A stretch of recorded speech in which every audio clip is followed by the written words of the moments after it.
impeachment complaint yan. Oo, kaso sa Monday ata, baka tapos na yung pagpapile, no? Kailangan mahabol. Pag hindi na naman pumasok, paano na naman? Kwentong barbero na naman. Hindi ka pwedeng mag-file sa korte.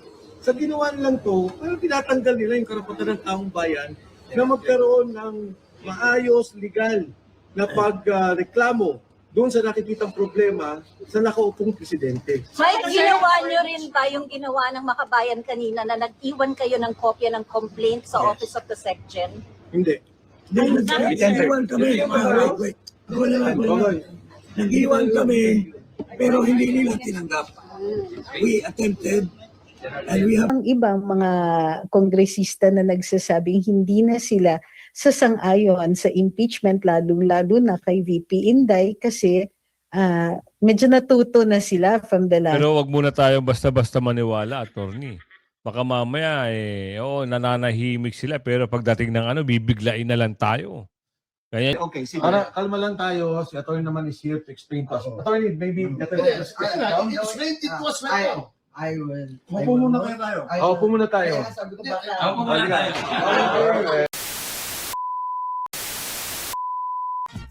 Yes. Magandang hapon muli sa ating mga kasama. Nandito na naman si Kuya Goods nagbabalik. At syempre, kung hindi ka pa nakasubscribe sa ating channel, subscribe na lang po at hit mo na rin yung bell para lagi kang updated sa ating mga video. Madriaga na karma na. Tinuluyan ni Colonel La Chica Lacca. Napabilang sa mga testigo ni sino to? Si Au Tonyo. Hindi pagtanggap ng third impeachment versus Bonget. Labag sa batas. Tama. Reklamo sa ombudsman, dagdag pressure sa House para sa impeachment ni BP Sara. Wala kayong talagang katigil-tigil kay BP Sara. Wala kayong katigil-tigil. Investigasyon ng DOJ sa mga reklamo versus wag to. Versus Senator Estrada at Senator Villanueva. Ipasok lang natin maya-maya yan. At Administrasyong Marcos, mahina na nga ba? Oo, pati siya mahina na. Bakit? Nung nakarang araw, nabalita, parang sinugod at. Tapos ngayon, nagbibida-bidahan na naman. Wag daw magsaya, wag magsaya. Gusto ng tao magsaya. Bakit? Ang tagal naman daw. Reklamo laban kay Bibi Sara. Ano naman yung reklamo kay Bibi Sara? Reklamo laban kay Bibi Sara Duterte, bagsak. Kita nyo, wala rin. Kasi itong si Tonyo, mahilig lang to sa mga kwentong kutsero. Lahat ng mga binabanggit niya, puro kasinungalingan. Wala kang aasahang matino sa mga sinasabi niyan. Diba? Mula 2016 pa yan. Wala kang matinong sinabi niya. Wala kang maintindihan. Wala kang makukuha masustansyang konkretong ebidensya. Ang ibibigay, wala. Puro kasinungalingan. Ganyan yan. Kaya nakakahiya. Anong balita dito? Nakakahiya si Tonyo. Wala nang kakwenta-kwenta. Kita nyo na. Pasok na nga natin dito. Matapos lahitin at paulit-ulit na bansagan ng mga DDS o Duterte supporters bilang trolls at fake news peddlers, biglang nagbago ang tono ni Antonio Trillanes IV at ngayon ay nananawagan sa publiko, kabilang ang mga dati niyang ininsulto, na paniwalaan ang kanyang mga alegasyon laban kay Vice President Sara Duterte. Ayon kay Trillanes, ipinapakilala lamang daw niya sa taong bayan ang aniyay mga tiwaling opisyal at iginiit na hindi dapat muling ibinoboto ang mga may bahid ng katiwalian. Kayo may bahid ng katiwalian. Huwag niyo ba ibibintang sa mga Duterte dahil mismo taga-Davao at hindi lang taga-Davao ang naniniwala na walang kurakot sa panahon ni Tatay Digong, sa panahon ni BP Sara, sa panunungkulan ni BP Sara, sa panunungkulan ni Baste, ni Pulong, at kung sino man mga Duterte. Mga Duterte lang nagbibigay sigla. Pansinin nyo, Duterte lang ang nagpabago sa dami-dami ng presidente. Duterte lang ang nagpabigay ng sigla sa panahon ng panunungkulan ng Tatay Digong. The rest, wala na. At ngayon, kukwentuhan nyo kami, Papaniwalain nyo, gusto nyo paniwalain ng taong bayan na ang mga Duterte magnanakaw? Wag! Mapapahiya ka lang. Sa bagay, napahiya ka nga eh, no? Oo. 2016 ka pa, sinasabi mo. Asa na yung sinasabi ng AMLAC? Tinatanggi. Di ba? Ano yung sinasabi nyo may 2 billion ninakaw? Tigil-tigilan nyo kami. Wala kayong mabibigay na maganda sa mga taong bayan. Pahayag na ginawa niya kasabay ng muling paghahain ng patong-patong na reklamo laban sa Vice-Presidente. Nananawagan po kami sa mga Pilipino, buksan niyo po ang inyong mga pag-iisip, ito po ang inyong lingkod na ginagawa ang lahat para po sa inyo. Wala na. Sobrang desperado na, nananawagan na sa mga supporter ni Bibi Sara. Iyak! Iyak! Iyak! Wala na. Hindi nanalo sa kalokohan. Hindi nanalo. Magbarangay tanod ka. Yan, panalo ka. Oo, iboboto ka ng taong bayan. Saan mo gusto? Kalokohan uli. Barangay tanod hindi captain. Baski barangay captain, hindi ka mananalo. Oo, yan ang katotohanan. Ito ang panawagan ni dating Senador Antonio Trillanes sa mga Pilipino. Aniya ni Trillanes, ginagawa nila ang lahat ng pagbubulgar at paglaban sa tiwaling opisyal tulad umano ni Vice President Sara Duterte nakita para nyo na. sa mga Pilipino. Nanawagan rin ito sa mga Pilipino na buksan ang pag-iisip tungkol sa mga Duterte. Kasama ang isang Bukas na bukas ang pag-iisip ng mamayang Pilipino. Sa sobrang bukas, alam nila kung ano yung ginagawa ng mga Duterte. Walang bahid korupsyon. Maayos, matino ang panunungkulan. Tumutulong sa sambayan ng Pilipino. Ang Office of the Vice President, maraming programa. Hindi mo lang alam. Kasi nagtatanga-tangahan ka lang lagi. Ang alam mo lang gawin, bumatikos. Batikos dito, batikos doon. Nanahimik ka ng sandaling panahon, eto ka na naman.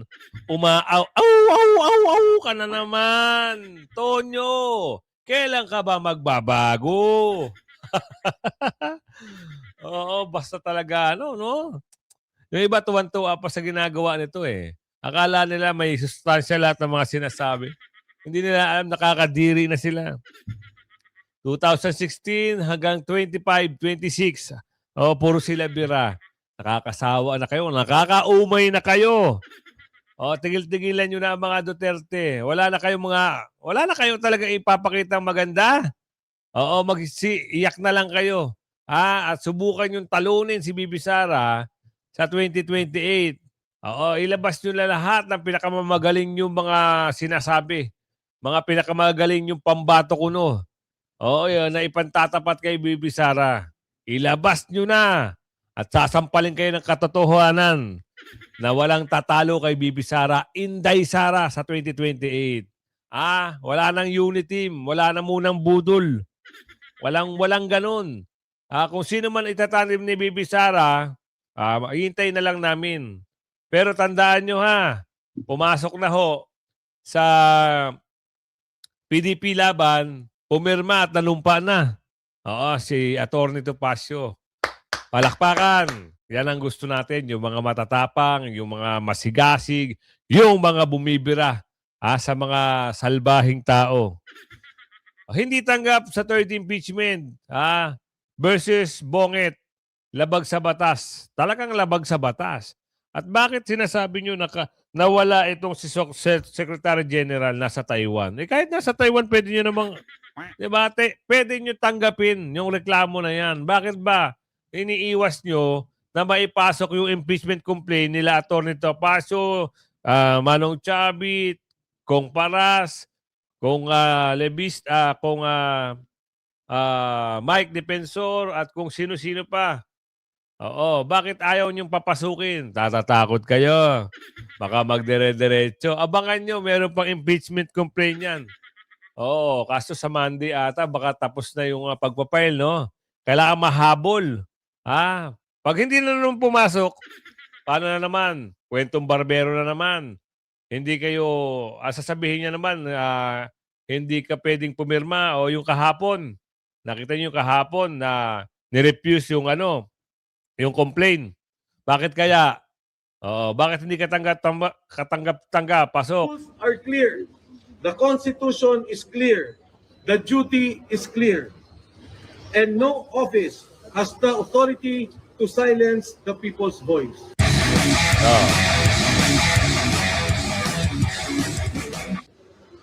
The refusal of the office of the Secretary General of the Yan. House of Representatives to accept the impeachment complaint is a clear violation of both the rules of the House and the 1987 Philippine Constitution. Under the Constitution, the House of Representatives has the sole power to initiate impeachment proceedings. The rules of the House explicitly provide a ministerial duty for the office of the Secretary General to receive and record impeachment complaints that are duly filed. There is no discretion given to the Secretary General to reject, screen, delay, or block such filings. By refusing to accept the complaint, the office effectively usurps the constitutional authority of the House itself and denies the Filipino people their only lawful mechanism to raise grievances against a sitting president. If I may repeat that, by refusing, Yan. it denies the Filipino people their only lawful mechanism to raise grievances against a sitting president. Impeachment is not a political favor. It is a constitutional right. It is the only formal process through which citizens, through their representatives, can seek accountability from the highest official of the land. To block this process is not merely procedural error. It is a constitutional violation, an obstruction of a lawful remedy, Yan. and a direct assault on the people's right to petition government for redress of grievances. The House of Representatives exists to serve the people, not to shield those in power from scrutiny. The rules are clear. The Constitution is clear. The duty is clear. And no office has the authority to silence the people's voice. Maraming salamat po at magandang hapon sa inyong lahat. If I may distribute this. Sir, question. Madagdag ko lang. Yung impeachment complaint is actually a people's complaint. Yun lang. So, hindi kailangan pigilan ang reklamo ng taong bayan. It's a Tama. people's complaint. It's a constitutional process na nasa constitution natin at pinoprovide para sa ating lahat. So, wala na akong idadagdag. Okay din. Ano nga masasabi niya hindi tinanggap yung impeachment complaint? Hindi tinanggap. Yun nga, sa hindi pagtanggap nila, it is not only a violation of the rules, but of course of the Constitution. At ang mas mahalaga, ito lang kasi ang paraan ng taong bayan na magreklamo sa nakautong Pangulo. Hindi ka pwedeng mag-file sa ombudsman. Hindi ka pwedeng mag-file sa korte. Sa ginawa nilang to, pero tinatanggal nila yung karapatan ng taong bayan na magkaroon ng maayos, legal na pagreklamo doon sa nakikitang problema sa nakaupong presidente. May ginawa nyo rin ba yung ginawa ng Makabayan kanina na nag-iwan kayo ng kopya ng complaint sa Office of the Section? Hindi. Nag-iwan kami. Wait. Okay. Nag-iwan kami, pero hindi nila tinanggap. We attempted, and we have recorded every possible conversation we had with So as a copy of your complaint is not inside the Office of the Section? hindi nila tinanggap. We will be discussing this at another time. Ang tingin namin, ang dapat natin pag-usapan ngayon, yung mismong, kasi yung sa maraming pagkakataon sa Korte Suprema, may decision na about impeachment complaints. In fact, the recent decision was on the Vice President. At mabigat itong hindi pagtanggap, hindi namin maintindihan kasi hindi naman si Secretary General Cheloy ang sinasabi ng Saligang Batas. Ang sinasabi ng Saligang Batas, yung opisina. Yan. Dapat i-receive nila yun. Sir, but very briefly, betrayal of public trust po ba ito? Paglabag sa konstitusyon? Our impeachment complaint encompasses almost all the grounds, except for treason and bribery, I guess. But culpable violation of the Constitution, betrayal of public trust, graft and corruption, high crimes. These are all embodied in our complaint against Marcos Jr. Ano yung complainant, sir? Ano yung offenses, sir? Offenses. Ano yung offenses? Sa ngayon, we will call for a press conference tomorrow. Press con kami para Para i-discuss yung details. Pero sa ngayon, yung statement namin, ang hindi Endorser lang, sir. Endorser. Pati endorser. Kasi may endorser kami nandito. Pero siyempre, tatlo. Siyempre, nung nakita namin, nung na-inform kami na Makabayan Block, and may mga kasama tayo sa Committee on Rules, dun sa nangyari, medyo nagulat na kami. In fact, nakita nyo naman, mali-mali yung dala namin. Pero kung ganito yung mangyari, napakapangit naman. Hindi maganda. Sigurado kami, yung first impeachment complaint is a scam complaint. At yung Makabayan Block, genuine complaint yun. Sinusuportahan din namin yun. Yung complaint namin is a genuine complaint, full of evidences, dapat tinanggap ng complaint. Sir, sorry, bakit ayaw bang i-divulge yung complainant? Ayaw ni Jing ako mag-conclude. Pero pag-isipan pa namin. Pero as of now, dapat it should have been accepted. Sir, for the records, ilan No, they're not. No, they're not. Sir, ilan ang complainants at sino-sino? For the record. Yung mga Can I complainants. read the complainants? Yes. Oh, yes. Okay. The complainant in this case entitled in the matter of the impeachment of Ferdinand R. Marcos Jr., President of the Republic of the Philippines, Manuelito de los Reyes Luna, yours truly, Jacinto B. Paras, Ferdinand Estocasio, Michael T. Defensor, Harold Respicio, Mary Catherine Diaz Binag, and Virgilio R. Garcia. Is it fair to call you supporters of the Vice President? We are not supporters of the President, but we respect the office of the Vice President because he's the elected official of the land, second highest official of the land. Oh, 'di ba? Yan dapat ang binibigyan nyo ng priority na matanggapin yung complaint na yan. Kasi magaling yan. Oo, yan ang tatalo kay Bungakngak. Yan ang magpapasiba kay Bungakngak. Kaya siguro natakot, sinabi siguro doon, sabi ni Aling Ledesma, magtago ka muna sa Taiwan, Secretary, para hindi lumusot yan. Kasi sa Lunes na huli, at yung unang impeachment case lang, impeachment file lang ang kukunin natin para matapos ang lahat ng issue. Diyan kayo nagkakamali. Sa Lunes, kailangan dumating yan si Secretary General. Dahil kung hindi, maling-mali yan. Oo. Hindi nyo naman papaboran yung impeachment ng magagaling na abogado. Sasabihin nyo, wala na naman yung Secretary General nasa Taiwan. Nako po, Rudy. Administrasyon ni McCoy, mahina nga ba? Alamin natin yan dito kay Attorney Trixie. Actually, hindi ko masasabing mahina na ang administrasyon ngayon. Kasi dati pa silang mahina. Yun, dali. Isipin ninyo, kung mayroong political will yan, iba yung magiging strategiya nila. Ang Tama. strategiya nila is to go after the Dutertes kasi sila yung malakas for 2028. So isipin ninyo na in the past how many years, yun lang po ang ginagawa nila. Hindi nagbubuhos ng energy at saka pondo doon sa pagpapaigi ng buhay ng ordinaryong mamamayan. Wala tayong nakitang tunay o seryosong push sa pagpapababa ng presyo ng pagkain, Tama. sa pagpapaayos ng ating standard of living. Doon pa lang po may problema na kaagad. So nakikita natin na mahina sila kasi ang tingin nila, ang pinakamalaking problema nila ay yung kalaban nila for 2028. Hindi nila nakita na kapag inayos man lang nila itong current na standard of living natin, current na state of infrastructure, education, healthcare, agriculture, kung yan ang inayos nila, hindi na sila makikipagsapalaran sa 2028. Dahil mahina nga sila pati sa paggagawa ng strategiya at sa control sa sarili nilang tao. Yung kahinaan ng control, yan po yung naging nagresulta sa maraming corruption issues ng administrasyon ngayon. So ang masasabi ko dito is mahina sila from the start, mahina mag-strategize, mahina ang tunay na lakas kasi kailangan nila ng pera para bumili ng, to make it appear na mayroon silang ibibigay doon sa mga constituents. And in the end, mahina lahat. Pati yung kakayahan nila.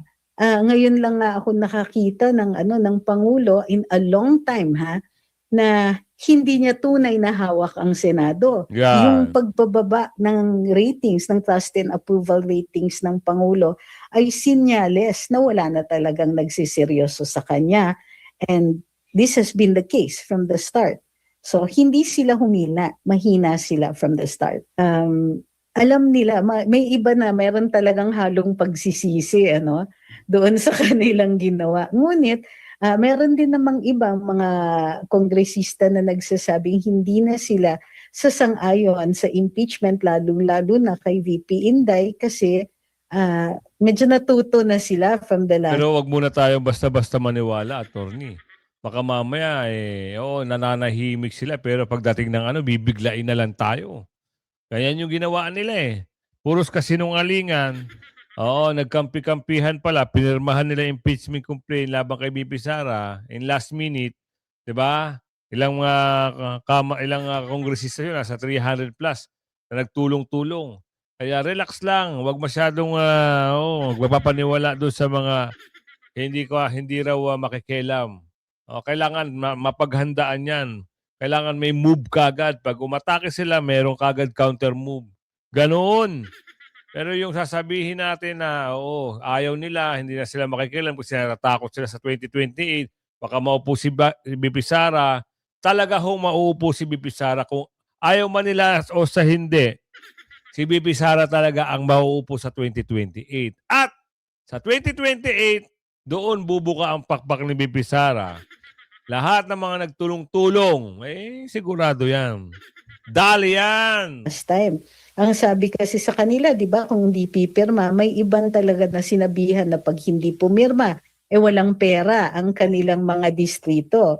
At this point, hindi na po nagmamatter doon sa ilang mga kongresista. Either may pera na sila o alam na nila na mas matindi ang kanilang pag-i-explain kung sakasakaling pumirma uli sila doon sa impeachment. So malaki pong issue yan. Malaki pong malaki ang latay. Opo. Attorney, magandang umaga, si Admar po ito. Ma'am, balik na lang tayo dahil di ko lang alam kung kalintulad ba or maaari nyo po bang ma-differentiate yung nangyari po kay dating Vice President Jedjo Marbinay na 2016, kahit siya po ay Vice Presidente, ay nasampahan din siya ng kaso. Umusad yung kaso niya sa Sandigan na bayan pero kalaunan ay pinawalang sala naman po. May kaibahan ba ito? Bakit sa kanya umusad at bakit or ano yung muna yung kaibahan dito po sa dalawang pagsasampa ng kaso ng sa Vice Presidente dyan po sa Ombudsman, Attorney? Well, kung hindi ako nagkakamali, si Vice President, mayroong kaso sa Ombudsman pero hindi nakagawa or hindi ginawa ng findings until after na siya Vice President. Pero i-correct nyo ako kung mali Yun ang nakikita ko lang na difference kasi maaaring imbestigahan kahit impeachable officer. Hindi lang pwedeng umusad yung kaso. So kunwari, nagkokolekta ng ebidensya ang mga law enforcers against an impeachable official, hindi naman po illegal yan. Ang ma-frustrate lang sila pag isinumiti na sila para ilitigate yung kanilang nakuhang ebidensya, hindi po yan isusulong. So in this case, magkakaroon nga yan ng issue. In the case of Vice President Jojo Binay, hindi kasi umabot dun sa punto na ma-question nila yung pag-iimbestiga sa kanya na umabot sa Korte Suprema, hindi yata na idala sa Korte Suprema na kailangan unahin yung impeachment bago yung kanyang pagkakaso sa kriminal. So timing would also have everything to do with it. Or it's also possible na hindi lang talaga na i-claim ni Vice Presidente yung issue na ito. It would have been ripe kung dinala yan sa Korte Suprema para i-decide once and for all ang Vice Presidente ba ay yung pinakakawawang opisyal kasi impeachable na nga pero walang immunity at makakasuhan ng makakasuhan. So that would have been an interesting development sa ating accountability for public officers ng batas. Opo. Maaari din ba na magdepende? Kasi doon sa unang pahayag, kasi yun nga rin yung depensa ni VP Binay during that time na impeachable officer siya, hindi siya pwede dito sa ombudsman. Pero meron nabanggit ang ombudsman din dati na ang pinagbasehan kasi dito, yung kanya daw na-commit na pagkakasala ay noong hindi pa siya vice president. So, maaari bang Kwento lahat yan ni Tonyo. Nung mayor pa nga mayor pa lang si BP Sara lahat na lang ng reklamo ibinato kay BP Sara Nagkamal-kamal daw si BP Sara ng bilyon-bilyon. Hindi pa raw siya vice president. Mayor pa lang siya. 2000 way back kung ano-ano pinagsasabi nito ni Tumigil ka na, Tonyo. Lahat ng mga sinasabi mo, lahat yan kasinungalingan. Kahit sabihin mo pa, at siraan mo pa, magsama-sama pa kayong mga, konti na lang ang natitirang pag-iisip, ay matinong pag-iisip, ay bakit mo nasabi yan? Ikaw ba naman 2016 ka pa hanggang ngayon, hindi ka titigil, okay pa ba pag-iisip mo? Diba? Diba? Okay pa ba pag-iisip mo? Ilang taong ka ng ganyan. Breaking news, people impeachment complaint versus Bonget, hindi tinanggap. Bakit?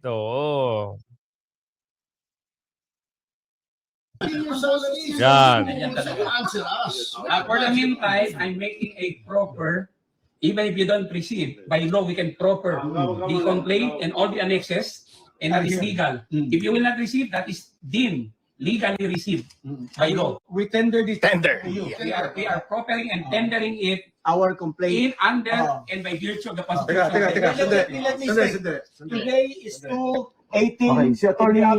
naman. 22nd. I acknowledge the time is 2:11. Yes. Oh, sige, 2:11. Okay, sige. Kalma lang tayo. Si Atty. naman is here to explain to us. Atty. maybe better Yes, just explain it to us right now. I will. Upo muna tayo. Upo muna tayo. Sabi ko ba? Ako muna tayo.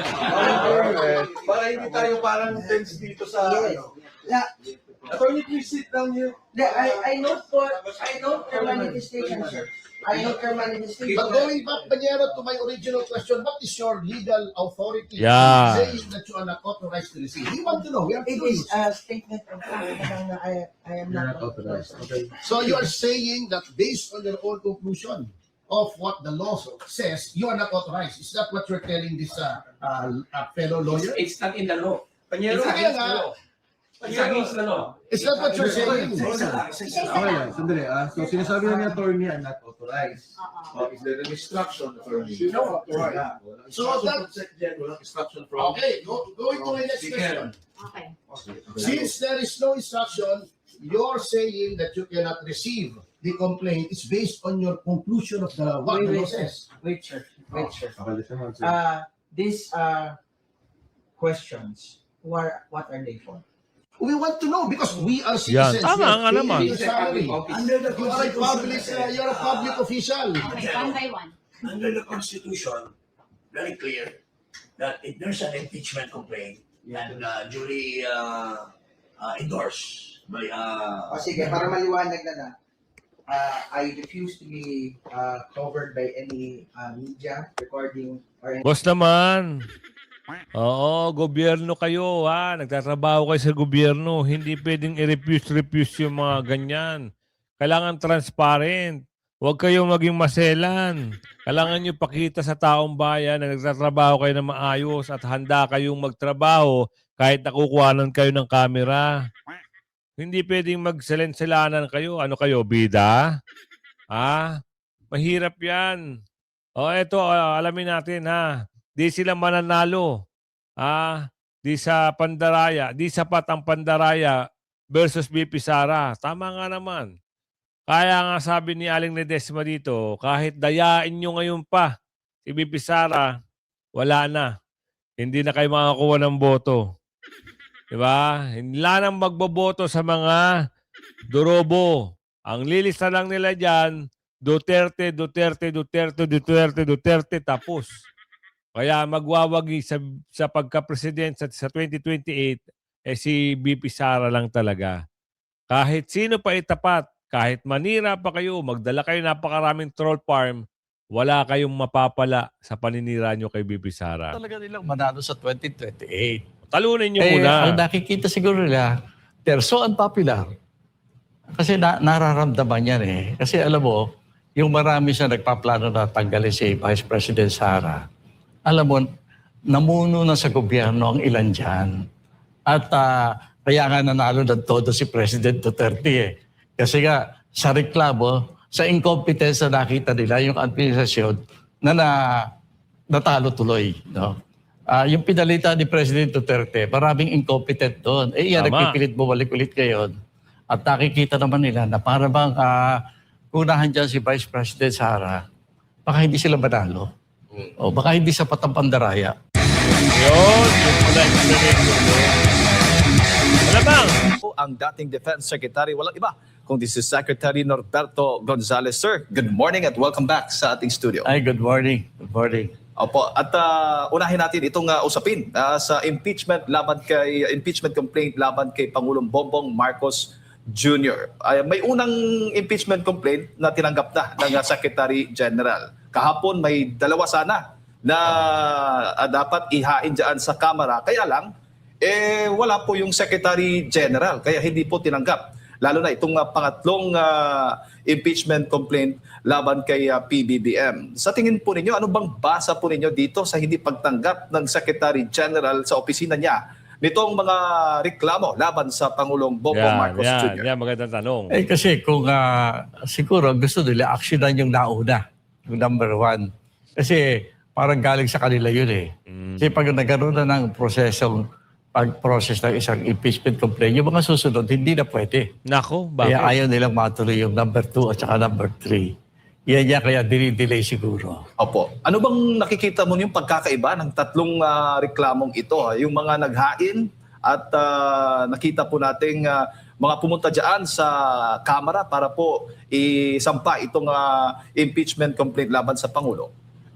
Yung nauna, ang tingin natin dyan, intentional yon. Kasi Yun, halata, di ba?